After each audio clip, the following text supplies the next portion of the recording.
Hello. Good afternoon to most of you.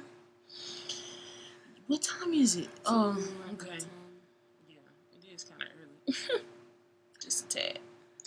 But, what's happening, people? It's the Jenna and Heather show. As everyone knows. Or as everyone will know. Soon find out. Dun dun. Today we're gonna do a video about keeping the spark.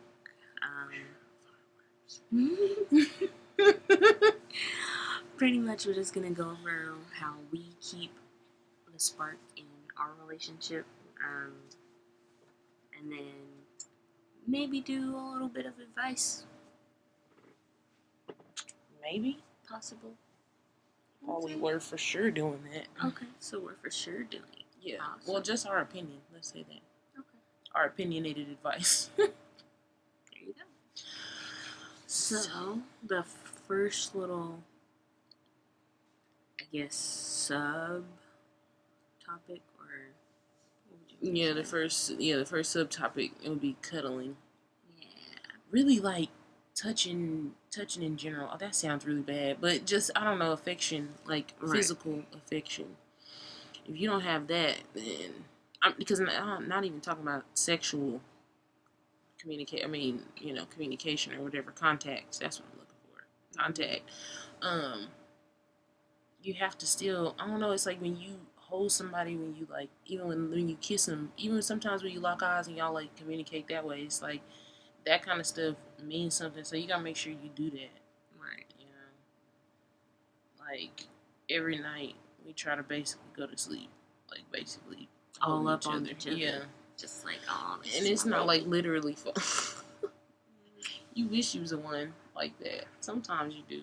Maybe. A lot of times I do. Wet ass kiss. Or like if you fall asleep before I do. I know, but not like that. That felt super weird. Like you was trying to take me. Like you was trying to kidnap me and hold me captive or something. You are.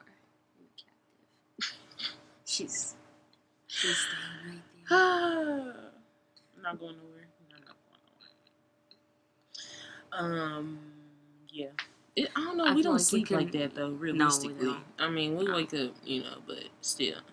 We'll wake up in our sleep, like in the middle of our sleep throughout the night, and start cuddling again. Like, I moved away from you. Let me move back. Till you fall asleep. Right. And then it's like, okay, no, I found my comfort. I'm good. Okay, now I can go back to sleep. Right. Back in my arms. Mm-hmm. And for the most part, my ear itches. But for the most part, that's how you really connect. Yeah. Outside of just, it's like a consoling thing. It's a protection thing too. It's like you feel safe with that person when you do stuff like that. The next one we have is this. Actually, my baby listed all these and they're awesome. So, but the next one is hobbies. Hobbies. Pretty much, you guys just find something that you like to do together, or you can do together. Whether that's us personally, we color. We'll color. We play the game. We'll watch shows together. Basketball together. Yeah, or we'll ride bikes together. Or as long as it's an activity you're doing together, and you feel like, hey, this is something that y'all both like. Right. But at the same time, though, too, on the other side of that, though, there are people who don't want to hang out because you do be together all the time. Right. So your hobby together is going and doing something different from each other, basically. Right. So it's like, if you have to do that, if that's what you do to make your stuff work, do that. But you know what I mean? Just make sure that y'all still, if one of these on the list is knocked off or whatever, just try and use another one. Make sure you have it, because that's important. I mean, even we play cards, we play dominoes, type of stuff. It's something that y'all do together. Or we do these now. Yeah. It's something y'all do together that y'all can do. Some people just make it more difficult, but that's the stuff that lets you know if y'all gonna be together or not. I mean, just being honest. You can't say you're gonna be with somebody for the rest of your life if y'all can't do one thing together. Right. But next one, this is huge. Communication. keeping the spark. We have just had to like really get on this a lot ourselves. Communication. That is our biggest issue, for real, for real. Huge. Our hugest issue. So, as far as keeping the spark, it's like you got to learn how to ask for what you actually want from your significant other, and but at the same time, it's like they have to be vocal as well and kind of ask those questions too, so you don't feel like you have to just tell them everything. Like that's what the point where we've gotten. We've kind of understood that where it's more we do need to be better at the whole 50-50. I don't like that word, that phrase 50-50, because it's like you're only gonna give yourself half of me. I mean, yeah, you're only gonna give me half of you. But if you look at it like, yeah, I know, half and half to make of the relationship. Right. We're still giving 100% of ourselves. Just we're sharing the relationship, trying to balance the relationship. Yeah. But yeah, communication, man, it's hard than a mug. It's not gonna be as easy as just sitting down and talking. That's what a lot of people think too. Like sometimes, and I'm not trying to. It is kind of stereotypical though, but the more feminine or more emotional in the relationship, because it doesn't really. I'm not gonna say feminine. Scratch that. Just the more emotional just from in the relationship. Her own experience. Yeah, they're. I mean, fuck. I lost my damn train of thought. I'm sorry. Fuck. I mean, shoot.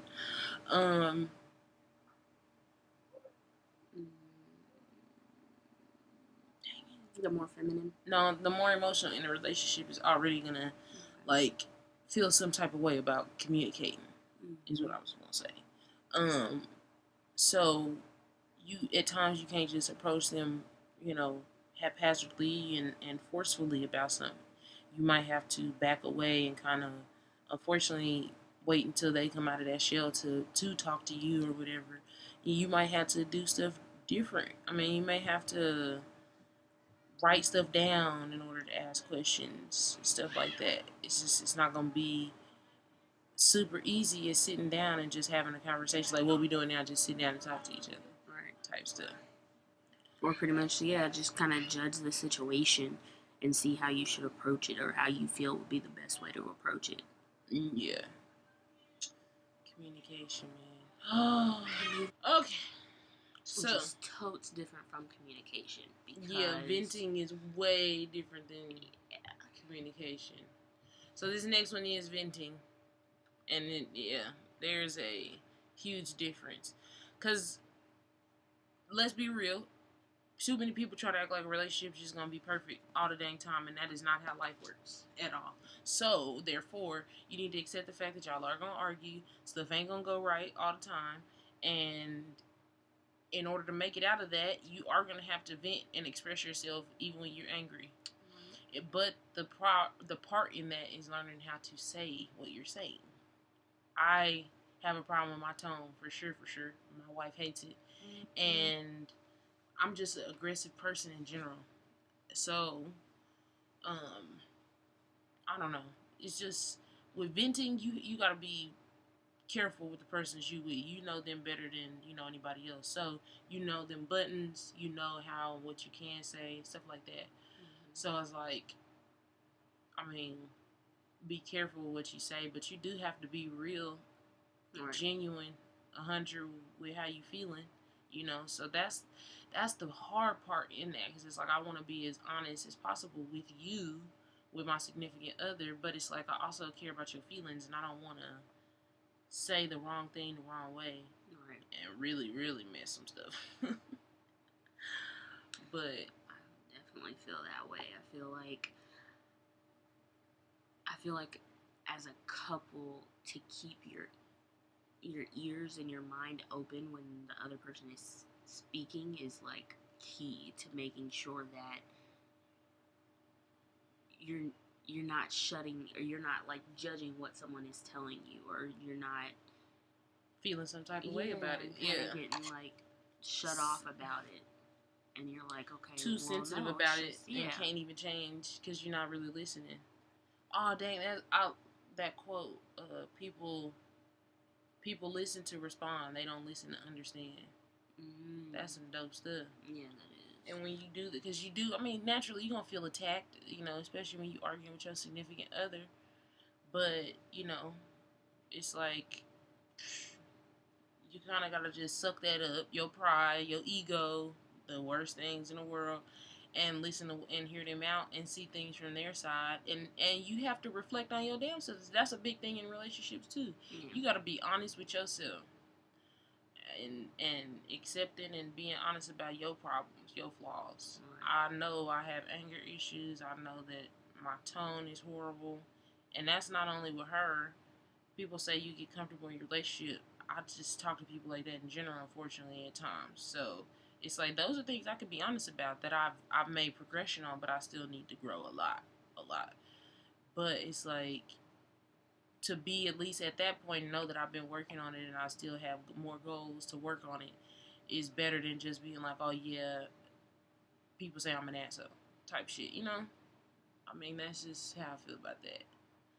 Once you can start being real about yourself, you can be in a relationship and listen to somebody tell you that and deal with it better than you lying to yourself and suppressing it all your life, and then when somebody do say it, they digging into that wall, and now you trying to protect it so hard. That's why you get so defensive.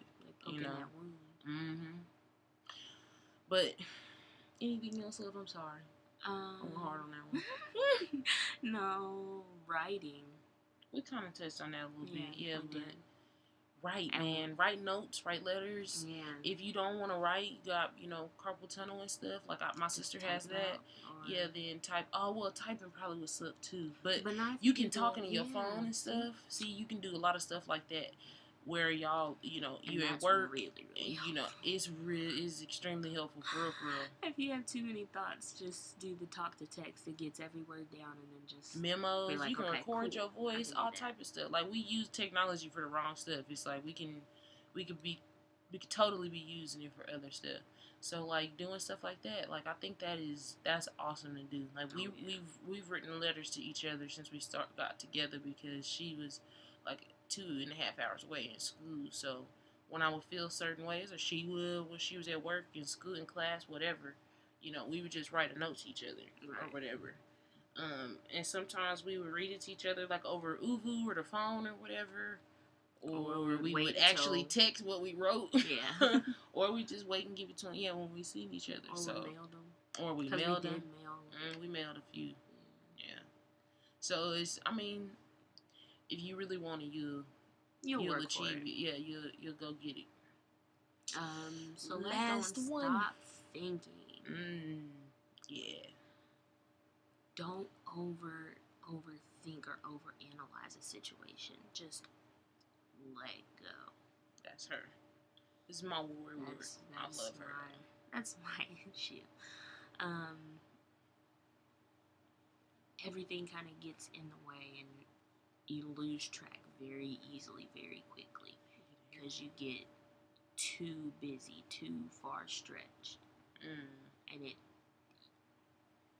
it takes that's where the writing comes in. That's where the venting comes in, where you're like, okay, no, this is everything that's on my mind. It needs to come out right now. And being real with yourself, right. You can't try and be no superhero, superhuman, and doing all this stuff. People really don't understand. Like, it is hard. You gotta be in a relationship. In your relationship, you're a person. Then you go to work, and you're a certain person. And at times, stuff happens at work, at home, and at school at the same time. So that all three of those people that you are in each different, scenario are colliding with each other. And you kind of have to slow yourself down and be like, okay, well, who's the only person that got me? You know what I mean? And that's your significant other. So you do need to draw yourself closer to them in them times. Right. So in order to do that, you gotta, because that's gonna be the only person gonna get you back right. I mean, truthfully, if you can go into a relationship as yourself, you know who you are, and then you really fall in love with somebody who knows who they are, and y'all really mesh, then they will always be able to settle you, like kind of bring you back down to where you need to be. Right. And so for some people that's family, and this goes for that too. You gotta vent and talk with family members and stuff like that. So it's really just all about communicating and really just being open. If you want to be a good person, you have to be open about yourself. You got to dig deep into the hurt. in order to get to the good. And I mean, that's just really, really true, you know. So when it comes to let go and just stop thinking, it's like, don't worry about nothing else and how nobody else feels and what they think. If you with somebody, y'all's two opinion on whatever it is should be the only thing that matter, basically. And when it comes to the two of y'all, if it's an issue, and you let go and stop thinking of everything else in the world and worry about y'all, you know, and just slow down and do this kind of stuff. Go to the beach, go to the park, whatever, you know what I mean? Mm-hmm. Write a note to each other, sit and play the game, and then just start talking, you know, whatever. Something to just keep y'all going, exactly. Basically. Because that's how, that's kind of how we are now, or at least trying to be fully more, making sure that get back to, we used to be like that in the beginning. We kind of slumped off, but every day is a progression day for sure. Yeah, but we did good on this one, baby. It's like under 20 minutes. What? So awesome. But yeah, we are going to edit this because our niece and nephew had to leave. Yeah. But other than that, this thing will be up today. And we love you guys. Any and everybody who's watching, who plans to watch, who's going to tell a friend to tell a friend to tell a friend. Oh, thank you, baby. You're welcome. It's Jenna and Heather. Yeah. Over and out in this thing. Yeah, it's cool. Peace to you.